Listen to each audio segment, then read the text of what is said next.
Hello everyone, my name is Nassos Polyzoidis and I'm going to talk about one of the most ambiguous and controversial albums of Greek music written by the singer-songwriter of rock music Pavlos Sidiropoulos.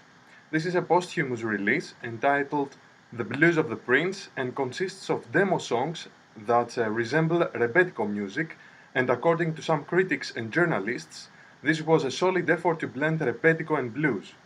For those of you not familiar with the term Rebetiko, it is a style of music that originated at the end of the 19th century by marginal people at ports of Greece. The people who played this kind of music and shared similar beliefs, outfits and culture are called Rebetes. Here are some of them in the port of Piraeus, located in the south of Athens. In 1962, Dick Dale made an American surf-rock version of the 1927 Rebetiko song Misirlou and gained worldwide popularity. This was used by Quentin Tarantino in his film Pulp Fiction. It regained popularity in 2006 when sampled by the band Black Eyed Peas in their song Pump It, and Dick Dale's version was included in the video game Guitar Hero 2. Finally, Rebetiko was inscribed on UNESCO's list of the Intangible Cultural Heritage of Humanity in 2016. Now, Rebetiko has been described as the blues of Greece. Sometimes it happens for commercial purposes. These are compilation albums where the catchy subtitles, along with the touristy pictures, serve as an eye-catching advertisement. This can be seen in posters as well that are addressed to Hellenophone and Anglophone audiences. On top of that, the Rebetiko records collector and enthusiast Panos Savopoulos does a personal research on Rebetiko and has been disseminating his observations in different media, where he usually emphasizes the similarities of Rebetiko with the blues. In 2007, Daphne Tragaki published the book Rebetiko Worlds, where she confirms that one of the most commonly applied descriptions of Rebetiko song was that which described the music as the Greek blues. Daniel Coughlin states in his 2016 book, it is mainly Piraeus style Rebetiko that has been mixed with globalized musical idioms. Blues has been tried by several artists. Here you can see the representatives of Piraeus style Rebetiko, who formed the famous Quartet of Piraeus in 1934, right next to some of the representatives of the early blues music. Notice that Rebetes hold instruments of the bouzouki family, while bluesmen hold acoustic guitars. Coughlin adds, it is interesting, though hardly surprising, that Rebetiko is often mixed with various older and contemporary subcultural or underground styles such as the blues. Confer the albums by Pavlos Sidiropoulos, Georges Pilali, and Stelios Vambakaris. Metaphorical statements like the common Rebetiko is the Greek blues or Rebetiko is protest music have their musical equivalent in these stylistic fusions. So these are the three albums that Coughlin identified, with Sidiropoulos' album on the left. The songs of this album are in fact demos that Sidiropoulos played with his guitar to his friends. He had the intention to record them with a full band, but unfortunately he passed away before accomplishing that. I also discovered that in 2003 an EP with additional demo songs of his was released under the title Unreleased Recordings with his guitar, and was enclosed in the 14th issue of Echo and Artist magazine. 3 out of 5 songs of this EP are alternative versions of songs that were already included in the Blues of the Prince album. 2 of them have substantial changes, such as a different time signature or an extra verse. As a result, I decided to transcribe all these songs and then to analyze their forms, scales, rhythms, and lyrics. Before I move on to the findings of this analysis, I want to point out that Sidiropoulos' close friend Panos Iliopoulos released both of these records, and he used to record Sidiropoulos with a tape recorder, and these recordings became, in fact, the contents of the albums. Thus, he wrote the liner notes of the Blues of the Prince, where he stated that throughout this period, Pavlos Sidiropoulos tried to marry blues with Rebetiko, emphasis in the original. Let's have a listen to 3 popular songs of the album. The first verse of the Blues of the Working Boy.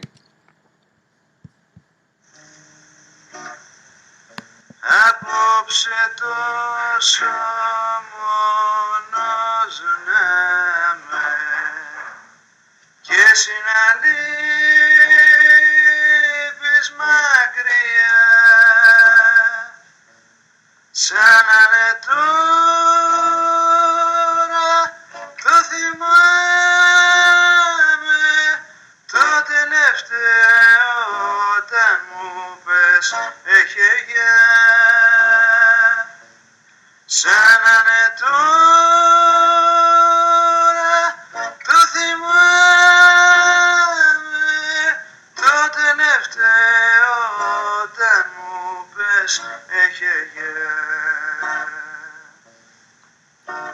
The first verse of the Blues of the Old Ship.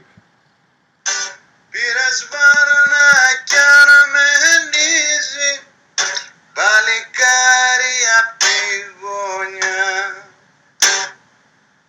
σαν παλιό καράβι τρίζει που στον υφάλο χτύπα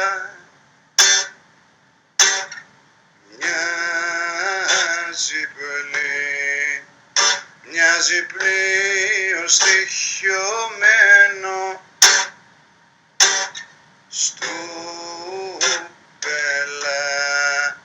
στου πελάγου τα νύχτα. And the first verse of the Blues of Separation. Απόψε τόσο μόνος να με και συναλείπεις μακριά σαν να είναι τώρα το θυμάμαι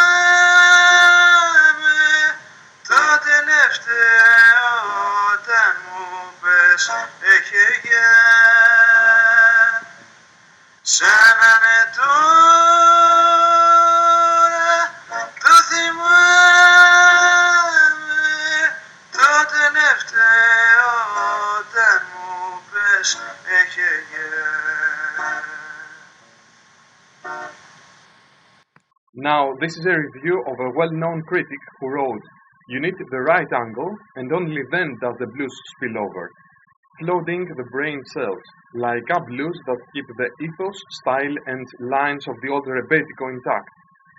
We become witnesses of a secret that has been well hidden all these years. We have to respect it in full," which is quite a strong statement, I believe. Another critic stated that the album is a rare document of a real soul undressing on its own along with 6 strings in front of a microphone, a Types recording of 1981, a cry of agony, a Rebetiko, or a real blues, if that's what you prefer. Invaluable. Let's move on to the songs. These are my translation of the original titles.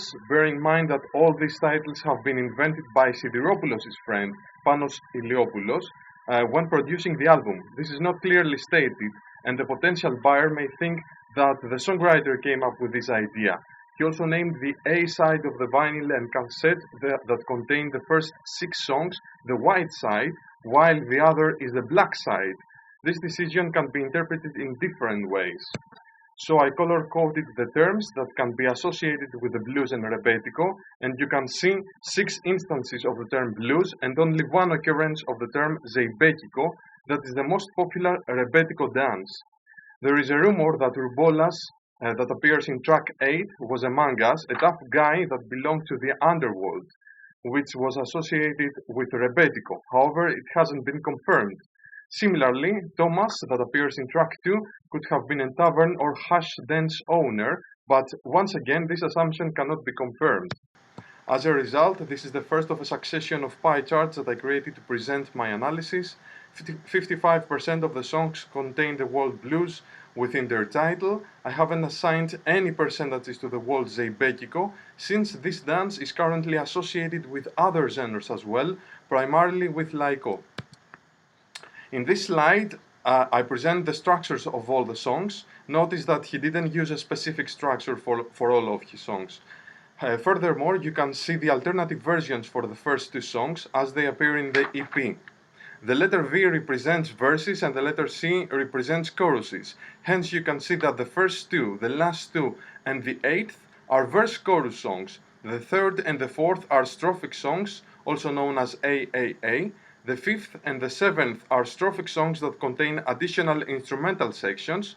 The 6th song is an extended strophic song, and the 9th song consists of only 2 verses with a short instrumental in the middle. And that is my pie chart for the structures. The 8% represents the lastly mentioned song, and you can see that 39% is the verse-chorus songs, while more than half of the songs are of the strophic type. At this point, I must probably mention that none of these strophic songs contains a line that could serve as a refrain. Now let's move on to the time signatures and the rhythms. In Rebetiko music, the rhythms are strongly connected to the dances, and based on this, the strum pattern for the guitar or the bouzouki, as well as the rhythm pattern for a percussive instrument, are implied. Notice that 4/4 and 9/4 dominate, but there is also one song in 9/8. Once again, I color-coded based on the appearance of blues and Rebetiko rhythms. Interestingly, the first two rhythms can be described as a hybrid of 4/4 hasapikos dance, with swung choruses in the former and with an implied shuffle or skunk feel in the latter. However, the alternative version of the second song was approached as a 9/4 zeibekikos dance.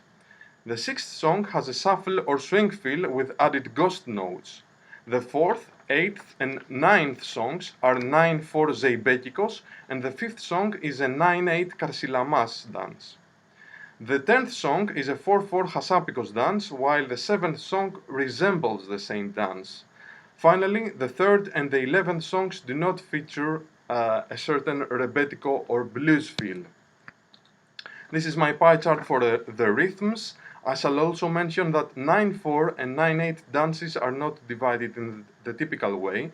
The 9/8 karsilamas dance is grouped as 2+2+2+3, and the 9/4 zeibekikos dance can be seen as 4/4 plus 5/4.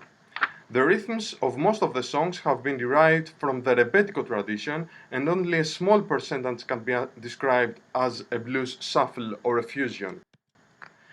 Here you can see the collection of scales that has been used by Pavlos Sidiropoulos. The title Dromi, which literally translates as roads, refers to the Rebetiko modes, that is an equally tempered version of the Turkish and Arabic makam. For each dromos, the Western equivalent mode has been identified and documented after the slash. Let's start with the easiest. The tracks 1, 3, and 5 were written in the Usak dromos, that is generally used quite regularly and corresponds to the Phrygian mode. The fourth track was written in Kurdi dromos, which is relatively rare in Rebetiko music and more common in Western music, as it corresponds to the Dorian mode. The sixth track was written in Nisiotiko minor, that means Icelandic minor, also known as Buselik dromos, and corresponds to the natural minor. The last song was written in Mahur dromos, or according to other authors, Chargiach dromos, which corresponds to the Ionian mode. Now, in number 2, you can see a combination of modes. This is quite regular in Rebetiko music, since dromi are constructed with the use of pentachords and tetrachords, and musicians think differently. In this one, the harmonic minor and the Usak dromi are mixed, that can be seen as a mixture of harmonic minor scale and the Phrygian mode. A very common dromos in Rebetiko music is Hijaz, that was used in the 8th track. In Western music, this is known as the Phrygian dominant or Phrygian major mode, which is the 5th mode of the harmonic minor scale. The 10th track was written in Nyaved or Nihavedi, or according to other authors, it should be called Neveser or Neveseri. This is rarer in Western music and can be seen in different names, such as the Hungarian minor, the double harmonic minor, or even the gypsy minor scale, and it is the 4th mode of the double harmonic major scale. The 9th track was written in Sabah dromos and is the only one that does not have an equivalent in Western music. It can be described though as an Aeolian flat 4. Finally, the 7th track is a mixture of 3 dromi that belong to the same minor family. Pimenikos minor, that means pastoral minor, has been mixed with Nyaved or Neveser, as mentioned before, and Sabah dromi. Pimenikos minor can also be seen with the name Romanian minor or even Suzinak in other sources. Its Western equivalent is known as the Ukrainian Dorian mode, the Romanian minor or the altered Dorian, and it is the 4th mode of the harmonic minor scale. This pie chart shows that Sidiropoulos utilized a large variety of modes, and we may say that even though many of these do appear in Western music, he had most probably heard them only from the Eastern perspective. Despite of the fact that all his previously released albums contained rock songs influenced by classic rock artists such as the Rolling Stones, some Rebetiko figures like Markos Vamvakaris were his Greek heroes. In fact, he had claimed that people like Vamvakaris are the true Greek rock musicians. For comparative purposes, I have compiled the same chart with the Dromi converted to their equivalent Western modes. I have listened to blues or jazz blues songs in which the Dorian mode has been used, and I can see ways of writing blues songs with the Phrygian dominant, and the Aeolian flat 4 modes, but I can neither say that this is a process that comes naturally to mind, nor that this is the proof of a Rebetiko blues fusion. Now this is the final table in which I present the chord progressions that he played for each and every song of his album, along with the alternative versions. I haven't prepared a pie chart for this category as I couldn't find an effective way of organizing it. The table consists of 2 slides, and you will notice that all the songs of the first slide begin with a tonic minor triad. The first 2 songs and their alternative versions feature choruses that start with a subdominant minor triad but end in the tonic. You will also notice that all chords are triads. There are no instances of 7th chords, and they fit the modes that we previously saw. Very few of these can justify the blues idiom, and it is obvious that there aren't any 12-bar blues progressions. The most promising candidate would be Thomas's Shanty, as its verse resembles a 16-bar minor blues. The same is true for the second part of the table. The vast majority begin with the tonic minor triad, and there aren't any 7th or extended chords at all. Once again, the progression can map to the previously mentioned modes, and they cannot be seen as blues progressions. The silent rivers may resemble the early acoustic blues, in which the tonic chord could last for several bars until the performer would decide to move to a different chord, usually the subdominant. It is a very similar approach, but instead of the subdominant, we see the subtonic triad. According to various sources, Sidiropoulos had the intention to fully arrange and properly record these songs with a band. Panos Iliopoulos, who wrote the liner notes, supported that the predominant candidate was the band Opisthodromiki Kompania. However, the Rebetiko musician Stelios Vamvakaris, the song of the legendary Markos Vamvakaris, has claimed that Sidiropoulos had asked him to write bouzouki introductions for the songs, whereas the bass player Alekos Arapis stated that Sidiropoulos had already signed a contract with EMI to record rock versions of the songs with their band I Aprosarmosti. As we can see, Sidiropoulos' efforts to fuse Rebetiko and blues was not a perfect balance of the 2 traditions. I won't say that he didn't succeed, since on the one hand, apart from the journalists' opinions, the album has been cited by academics, and on the other hand, other factors must not be ignored, such as the thematology, the lyrics, the general aesthetics, or even the cultural impact of his work. Obviously, the absence of a final, fully arranged and produced material prevents us from seeing the big picture. Nevertheless, we can visualize his intentions, as he thought that he had a clear vision for connecting the world of blues rock with the world of Rebetiko. I will end this presentation by quoting his scattered thoughts from an interview in the national radio. I would say we're not Greeks, but we are alike Greeks after 400 years of occupation and slavery by Turkey, and as a result we have adopted much Eastern culture, with its cultural products and its sub-products. When the right time comes, so that the middle-aged person will not be annoyed by the electric guitar, and the young person will not be annoyed by the bouzouki, the musicians themselves, the bouzouki players and what they represent, and the electric guitar and what it represents should not build 2 fortifications across each other and fight, but the golden ratio of these 2 cultures, etc. These are some selected references. Thank you.